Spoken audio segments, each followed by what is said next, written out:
Hey my YouTube family, welcome back to my channel. कैसे हैं आप सब? उम्मीद है कि आप सब अच्छे होंगे। लास्ट का वीडियो आपने देखा होगा जो कि मैंने 10 नंबर रिजेक्शन से रिलेटेड वीडियो बनाया था।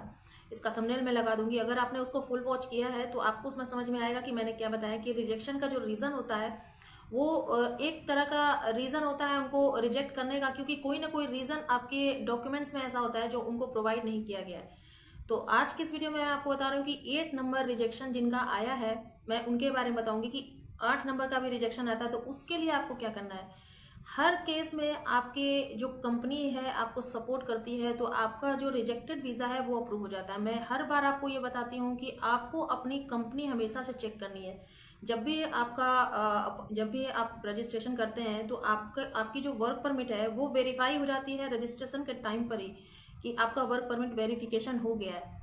बट उसमें जो कंपनी रजिस्ट्रेशन के टाइम पर अगर आप लोग कंपनी के बारे में सब कुछ डिटेल्स पता कर लेंगे, इनफैक्ट जब आपको जॉब ऑफर लेटर मिलता है उसी टाइम पर आपको कंपनी के बारे में पता करना चाहिए। फिर भी उसके बाद का भी अगर आप प्रोसेस कर लेते हैं और अपॉइंटमेंट की डेट आ जाती है, देन आप डॉक्यूमेंट को सबमिट करते हैं, उसके बाद आपका रिजेक्शन आता है, उसके बाद भी आपको अपनी कंपनी से ही सपोर्ट लेना है, क्योंकि आपको अपनी कंपनी में बात करनी है कि कोई भी डॉक्यूमेंट्स ऐसा है जो चेंजेस आए हैं। लाइक हो गया अकोमोडेशन लेटर, जो है हमेशा चेंज हो जाते हैं। तो अकोमोडेशन लेटर पे जो भी उसमें एड्रेस मेंशन होता है और फर्स्ट टाइम जो आपको अकोमोडेशन लेटर मिलता है उस पेपर पर जो अकोमोडेशन का एड्रेस होता है उसके चेंज होने के बाद आप उससे पहले जब आप अपॉइंटमेंट के टाइम पर डॉक्यूमेंट्स को सबमिट करते हैं तो वहाँ पर जो एड्रेस है और जो कंपनी ने चेंज कर दिया है एड्रेस, वहाँ पर जो एड्रेस है तो वो डिफरेंस जो है एम्बेसी के पोर्टल पर देखने को मिलता है। अब आप इससे समझिए कि जो अकोमोडेशन लेटर में जो एड्रेस आपको दिया गया है और एम्बेसी के पोर्टल पर जो एड्रेस मेंशन हो रहा है, क्योंकि वो एड्रेस चेंज हो गया है तो दोनों में डिफरेंस क्रिएट हो रहा है। तो डिफरेंस क्रिएट होने की वजह से ही आपको रिजेक्शन आया है कि आपका जो डॉक्यूमेंट है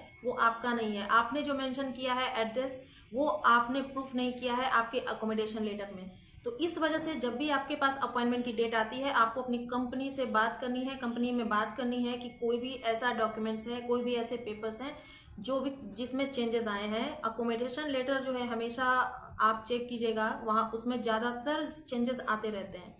और उसके बाद जब रिजेक्शन आता है तो रिजेक्शन आने के बाद भी आपको अपनी कंपनी से सपोर्ट लेना है, क्योंकि अगर कंपनी अच्छी है तो कंपनी आपको सपोर्ट करेगी, सारे डॉक्यूमेंट्स प्रोवाइड करेगी और एम्बेसी ऑफिसर को भी डॉक्यूमेंट्स प्रोवाइड करेगी कि ये बंदा मुझे चाहिए, तो इनका वीज़ा रिजेक्ट नहीं होना चाहिए। जिनका 8 नंबर का रिजेक्शन आया है, जो मेरे सब्सक्राइबर हैं, तो उन्होंने क्या किया कि अपनी कंपनी में बात की और उसके बाद उनकी कंपनी ने उनको सपोर्ट किया और कंपनी में सपोर्टिंग डॉक्यूमेंट्स में जो उनकी कंपनी ने प्रोवाइड किया है उसमें आया है गारंटी लेटर और अकोमोडेशन लेटर। तो ये दोनों लेटर जो हैं उनको न्यू प्रोवाइड किए गए हैं। साथ ही साथ कंपनी ने उनको अपील लेटर भी लिख करके दिया है कि ये बंदा मुझे चाहिए तो इनका वीज़ा जो है अप्रूव किया जाए। तो आप देखिए कि कंपनी ने इनको सपोर्ट किया और वीज़ा रिजेक्टेड वीज़ा कंपनी के थ्रू ही अपील करने के बाद कंपनी की तरफ से ये वीज़ा अप्रूव हो गया।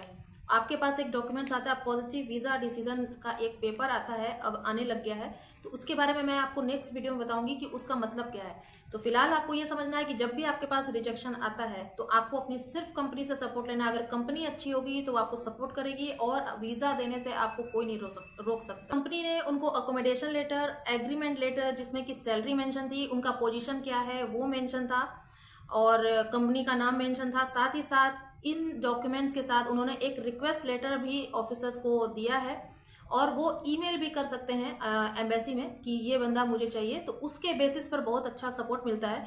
तो ये कंपनी ने सपोर्टिंग डॉक्यूमेंट दिया, साथ ही साथ आपको भी सपोर्टिंग डॉक्यूमेंट्स लगाने हैं विद कवर लेटर। ऐसा नहीं है कि कंपनी ने सपोर्ट कर दिया तो आप डॉक्यूमेंट्स प्रोवाइड नहीं करेंगे, आपको भी अपनी तरफ से सपोर्टिंग डॉक्यूमेंट लगाना है और कवर लेटर भी देना है। तो इससे क्या होता है, स्ट्रांग होता है, एविडेंस स्ट्रांग होता है। तो उसके बाद एम्बेसी जो है, वीज़ा ऑफिसर जो है वीज़ा अप्रूव करते हैं, क्योंकि रिक्वेस्ट लेटर जो है कंपनी ने उनको प्रोवाइड किया है। और ये प्रोसेस जो है सभी के लिए सेम है, ऐसा नहीं है कि इंडिया, पाकिस्तान, बांग्लादेश, नेपाल सभी के लिए अलग अलग है, सभी के लिए प्रोसेस सेम है। किसी का भी, आप लोगों में से किसी का भी रिजेक्शन कहीं से भी आता है तो आप लोग सेम प्रोसेस को फॉलो कीजिए। आप लोग देख रहे होंगे कि अपॉइंटमेंट भी डेली आ रही है, हर दिन अपॉइंटमेंट्स जो है आ रही हैं। तो सब कुछ डिपेंड करता है डॉक्यूमेंट्स एंड पेपर्स के ऊपर। तो आप लोग अपना डॉक्यूमेंट्स अपनी तरफ से परफेक्ट रखिए, उसके बाद भी रिजेक्शन आता है तो कंपनी की हेल्प लीजिए, कंपनी से सपोर्ट लीजिए और सारे डॉक्यूमेंट्स को प्रॉपर तरीके से चेक करके अपील कीजिए। देन री अपील भी आप कर सकते हैं, लेकिन उस टाइम पर भी आपको कंपनी का सपोर्ट चाहिए। कंपनी अगर आपको request letter, appeal letter cover letter with documents provide करती है। अगर किसी डॉक्यूमेंट्स में चेंजेस आए हैं तो उसके बाद जो है आपका रिजेक्टेड वीजा भी जो है अप्रूव हो जाता है। तो इसमें आपको टेंशन लेने की जरूरत नहीं है। एक तो अपॉइंटमेंट की टेंशन आपकी खत्म हो गई, और सेकंड टेंशन जो रिजेक्शन का आता है ये भी टेंशन आपकी खत्म हो जाएगी अगर आप लोग इस तरह से प्रोसेस को फॉलो करेंगे तो। और ये मत समझिए कि इंडिया वालों का वीजा सिर्फ रिजेक्ट हो रहा है, ऐसा कुछ नहीं है।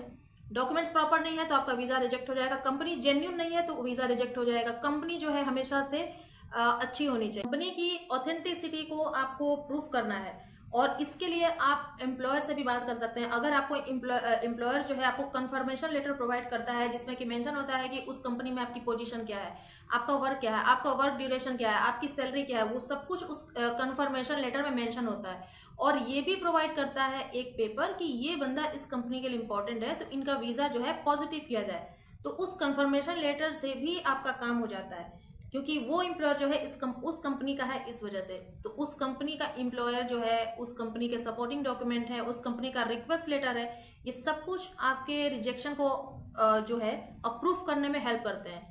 इसी को बोलते हैं सपोर्टिंग डॉक्यूमेंट। तो सपोर्टिंग डॉक्यूमेंट्स अगर आपके साथ हैं, आपकी कंपनी आपके साथ है, तो वीजा आने से कोई नहीं रोक सकता। जो लोग मुझे कमेंट करते हैं कि पोलैंड एम्बेसी जो है वीजा नहीं देती है, तो ये आपकी मिसअंडरस्टैंडिंग है, क्योंकि वीजा का काम जो होता है पेपर एंड डॉक्यूमेंट्स पर डिपेंड करता है। अगर आप उनको डॉक्यूमेंट्स जो हैं उनके तरीके का प्रोवाइड नहीं करेंगे जिससे वीजा अप्रूव हो जाए, तो वीजा आपको नहीं मिलेगा। सब कुछ डिपेंड करता है पेपर एंड डॉक्यूमेंट्स पर। कोई यहाँ पर रिलेशन नहीं है, कोई यहाँ पर दुश्मन नहीं है, कोई यहाँ पर फ्रेंड नहीं है, सब कुछ डिपेंड करता है डॉक्यूमेंट्स के ऊपर। तो आप लोग को मैं हमेशा यही बोलती हूँ कि आप लोग अपने डॉक्यूमेंट्स को अपडेट रखिए, क्योंकि बहुत सारे लोग क्या गलतियां कर रहे हैं कि अपॉइंटमेंट आने के बाद भी वो अपना पीसीसी चेक नहीं करते हैं, उनकी पीसीसी वैलिड नहीं होती, जिस वजह से रिजेक्शन आ जाता है। तो डॉक्यूमेंट्स अगर अपडेट रखेंगे तो कोई ना कोई रीजन ऐसा है, अपडेट नहीं रखेंगे तो कोई ना कोई रीजन ऐसा है जो रिजेक्शन का रीजन बन जाता है। तो हर चीज आपको अपडेट रखनी है, और साथ ही साथ कंपनी का सपोर्ट भी रखना है। प्रॉपर तरीके से आपको कंपनी से बात करनी है, एम्प्लॉयर से, एम्प्लॉयर के टच में रहना है आपको। ये नहीं लगता है कि रिजेक्शन इतनी जल्दी अब आएंगे, क्योंकि अपॉइंटमेंट जो है हर दिन आ रही है। तो अब आपको क्या करना है कि अपॉइंटमेंट जब टाइम टू टाइम आ रहा है तो अपने डॉक्यूमेंट्स को पहले से ही प्रिपेयर करके रखिए, अपडेट करके रखिए, क्योंकि जब आप सबमिट करें तो आपका रिजेक्शन का कोई रीजन उनको सामने ना देखिए। और अपने कंपनी से हमेशा सपोर्ट लीजिए, अगर रिजेक्शन आता भी है तो आप उनको ऐसे ही डॉक्यूमेंट्स प्रोवाइड कीजिए कि आपका रिजेक्शन ना आए और वीजा जो है अप्रूव हो जाए। तो कंपनी बहुत ही ज़्यादा हेल्प करती है वीज़ा इशू कराने में, बहुत ज़्यादा सपोर्ट करती है।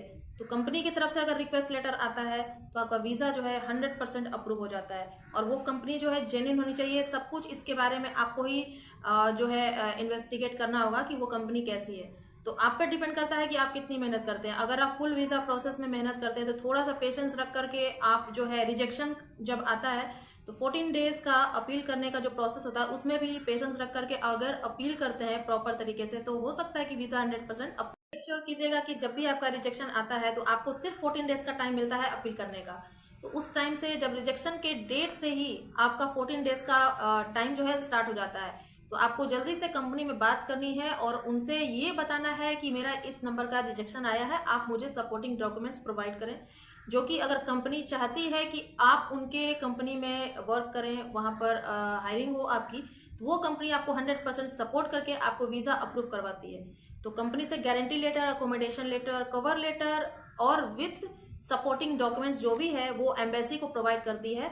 और साथ ही साथ आप अपनी तरफ से supporting documents with cover letter embassy को प्रोवाइड करते हैं तो आपका वीज़ा जो है अप्रूव हो जाता है। एम्बेसी के मेल, कंपनी के मेल से एम्बेसी को मेल जाती है, रिक्वेस्ट लेटर जाता है। तो वीज़ा आने से आपका कोई नहीं रोक सकता।